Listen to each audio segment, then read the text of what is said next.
Da dove siete arrivati? Lucca Sicola, provincia di Agrigento. Nessuno è immune, noi siamo una spina nella coscienza degli italiani di questo paese che soffre di una malattia cronica, l'assenza di memoria. Tutti dimenticano. Il nostro dolore che serva da memoria a tutti. Nonostante la giovane età, possiamo comunque far sentire la nostra voce. Anche le istituzioni devono fare la loro parte, noi facciamo sentire che ci siamo. Sono le 10:20 e mentre il corteo sta per arrivare in Prato della Valle, la coda ha appena lasciato Piazzale Boschetti. 1,5 chilometri di persone hanno invaso pacificamente Padova per dire no alla mafia.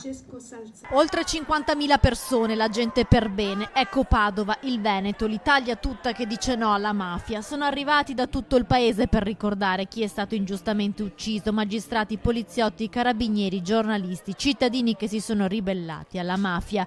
In mezzo alla folla si sono mischiate le istituzioni. Il rischio che stiamo correndo è che le mafie finiscono per governare l'economia. Vorrei che soprattutto gli imprenditori riuscissero a capire che iniziare a segnalare determinate situazioni anomale significa consentire alla magistratura, alle forze dell'ordine, carabinieri, guardia di finanza, polizia a intervenire in tempo. Non ci sono regioni vergini, che bisogna sapere difendere tutto il paese, che bisogna lavorare anche per quelli che credono che sia inutile lavorare per loro, che non si rendono conto.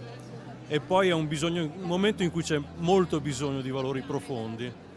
E credo che questo sia uno dei luoghi in cui la domanda può emergere e salire pulita verso le istituzioni, verso la politica. La mafia va dove ci sono i soldi, va dove l'economia è più forte, quindi non è da adesso, è normale. Vorrei addirittura ricordare che il più grande processo contro l''ndrangheta è stata fatta a Reggio Emilia, non a Reggio Calabria, quindi è evidente che bisogna avere piena consapevolezza e questa è una battaglia che va combattuta tutti i giorni, non solo oggi. In corteo anche l'ex presidente della commissione antimafia Rosi Bindi, il prefetto di Padova, il questore e il sindaco Giordani, soddisfatto e orgoglioso della risposta data dalla città. Quello di oggi è un onore per Padova essere la capitale di questa manifestazione.